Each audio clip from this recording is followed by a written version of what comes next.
पिछले कुछ दिनों से मैं पूरी तरह शून्य हो गई हूँ। जब मैंने उस 13 वर्ष की मासूम बच्ची की खबर सुनी तो मेरा मन, मेरा दिमाग जैसे दोनों सुन्न हो गए। एक ऐसी मासूम बच्ची जो अपने भविष्य के लिए, आगे बढ़ने के लिए स्कूल जाती थी और उस दिन वह स्कूल से घर लौट रही थी। उसे दरिंदों ने नोच लिया। 5 दिन, वो 5 दिन उस बच्ची ने कैसे काटे होंगे, यह सोचकर ही रूह कांप जाती है। अंदर से इतनी घृणा और इतना कष्ट हो रहा है कि शब्दों में बयां करना मुझे मुश्किल लग रहा है।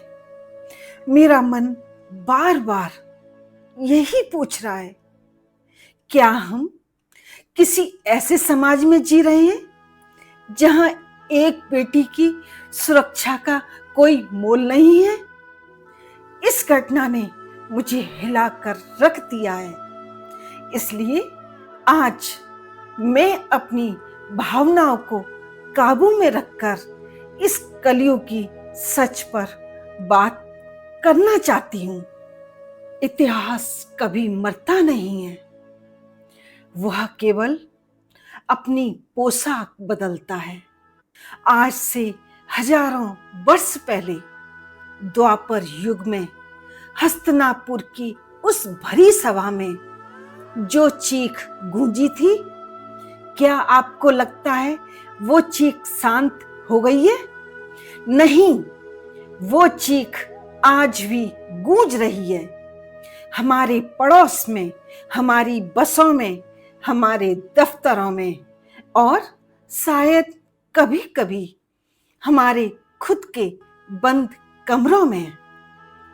महाभारत का वो पन्ना हम सबने पढ़ा है, जब एक महारानी 5 महाबलियों की पत्नी, जिसे अयोनिजा यानी साक्षात अग्नि से जन्मी द्रौपदी कहा गया, उसे बालों से घसीटकर भरी सभा में लाया गया। पासा फेंकने वाले शकुनी मुस्कुरा रहे थे। दुर्योधन अहंकार में अंधा था और दुशासन अपनी मर्दांगनी का भोड़ा प्रदर्शन कर रहा था। लेकिन उस कहानी का सबसे दर्दनाक हिस्सा क्या था जानते हैं आप? दुशासन के हाथ नहीं, बल्कि भीष्म पितामह, गुरु द्रोण एवं धृतराष्ट्र जैसे ज्ञानियों की वो खामोशी थी जिसने उस दिन इंसानियत का कत्ल किया था। चलिए आज आपको एक कहानी सुनाती हूँ। ये कहानी 2 अलग अलग सदियों की है, लेकिन दोनों का दर्द एक है। एक तरफ द्रौपदी है जो न्याय की भीख मांग रही है। वह अपने पहेली नुमा सवालों से धर्मराज युधिष्ठिर से पूछती है, जब आप खुद को जुए में हार चुके थे तो आपको मुझे दांव पर लगाने का अधिकार किसने दिया? इस सवाल का जवाब ना तो उस समय के कानून के पास था, ना आज के। अब जरा समय के पहिए को घुमाइए एवं आज के दौर में आइए। मिलिए दिया से। दिया एक होनहार लड़की थी जो अपने परिवार का सहारा बनने के लिए शहर में नौकरी करती है। एक रात उसे दफ्तर में देर हो जाती है। जब वो ऑटो का इंतजार कर रही होती है तो सड़क पर खड़े कुछ लड़के उस पर फप्तियां कसते हैं, गंदे इशारे करते हैं, तरह तरह के ताने देते हैं, तरह तरह के कटाक्ष करते हैं।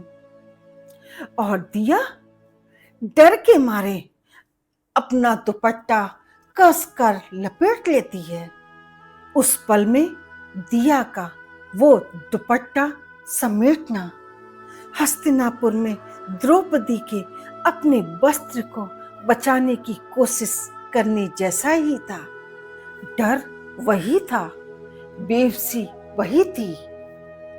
द्रौपदी के पास तो 5 भाई और 5 पति थे, लेकिन सब सिर झुकाए बैठे थे। दिया के पास उसका फोन है, उसका परिवार है, लेकिन उस सुनसान सड़क पर वो बिल्कुल अकेली है। दोनों स्त्रियों के बीच सदियों का फासला है, लेकिन दोनों के हिस्से का डर बिल्कुल एक जैसा है। शायद आप सोच रहे होंगे कि ये तो सिर्फ एक काल्पनिक उदाहरण है, आज के समय में ऐसा कहाँ होता है। तो चलिए इतिहास के काल्पनिक पन्नों से बाहर निकलिए और कलयुग की उस खौफनाक हकीकत का सामना कीजिए जिसने पूरे देश की रूह को कपा दिया था। साल 2012 दिसंबर की वो सर्द और काली रात, दिल्ली की एक 23 साल की फिजियोथेरेपी छात्रा, जिसे पूरी दुनिया ने निर्भया का नाम दिया, वह अपनी एक दोस्त के साथ पिक्चर देखकर लौट रही थी। उन्होंने एक प्राइवेट बस ली, यह सोचकर कि वो सुरक्षित अपने घर पहुंच जाएंगे, लेकिन उस बस के पहिए जैसे ही आगे बढ़े, वो बस नहीं रही। वो हस्तिनापुर की वो पाप की सभा बन गई जहां मानवता का अंत होने वाला था।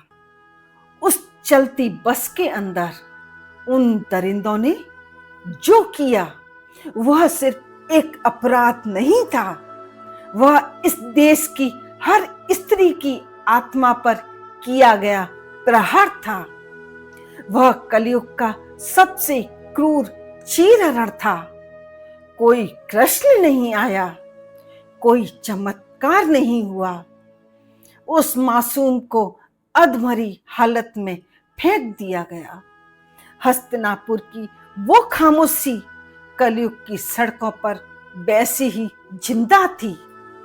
पर क्या निर्भया के बाद हम सुधरे?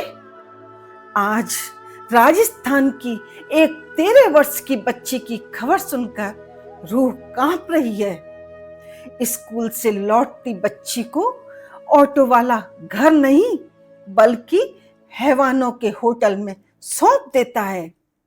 5 दिन तक 30 दानव, उन राक्षसों ने उस बच्ची को नोचा, उसे जबरन शराब और नशा दिया गया। वह बच्ची दर्द से तड़पते हुए हार गई। आज देश पूछ रहा है कि कौन है वो 30 दरिंदे?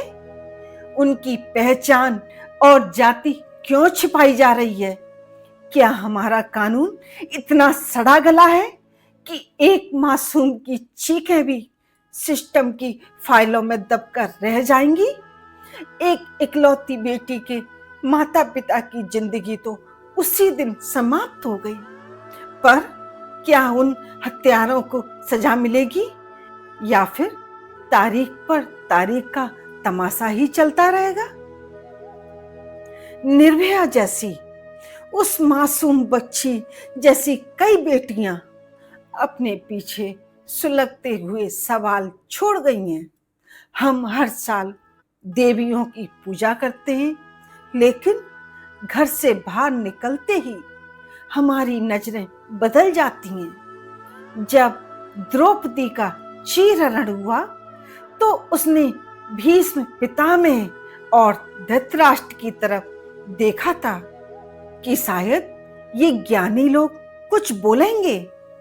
आज भी जब किसी बेटी के साथ नाइंसाफी होती है तो वो इस समाज की तरफ देखती है, लेकिन यह समाज उसे न्याय देने के बजाय क्या देता है?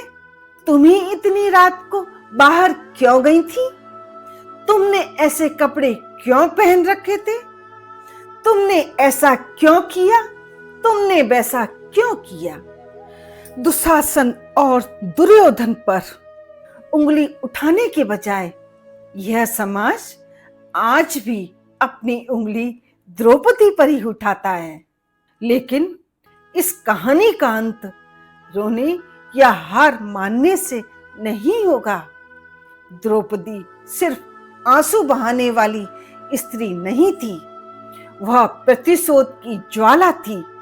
आज की नारी को भी द्रौपदी के इसी रूप को पहचानना होगा। अब वो दौर चला गया जब किसी कृष्ण का इंतजार किया जाए। जो स्त्री साक्षात शक्ति का रूप है, उसे अपनी रक्षा के लिए किसी और के हाथ की आवश्यकता नहीं है। कलयुग की द्रौपदियों, उठो, अपनी आवाज को अपनी तलवार बनाओ, अपनी शिक्षा को अपनी ढाल बनाओ। यदि समाज खामोश बैठना चाहता है तो उसे बैठने दो, लेकिन तुम अपनी खामोशी तोड़ दो। जब तक इस देश में, इस दुनिया में हर बेटी खुद को सुरक्षित महसूस नहीं करेगी, तब तक हस्तिनापुर का वो पाप धुल नहीं सकता। फैसला हमारा है। क्या हम धृतराष्ट्र बनकर आंखें बंद रखेंगे या फिर अर्जुन बनकर गांडीव उठाएंगे और इस समाज की बुराइयों का अंत करेंगे? सोचिएगा जरूर।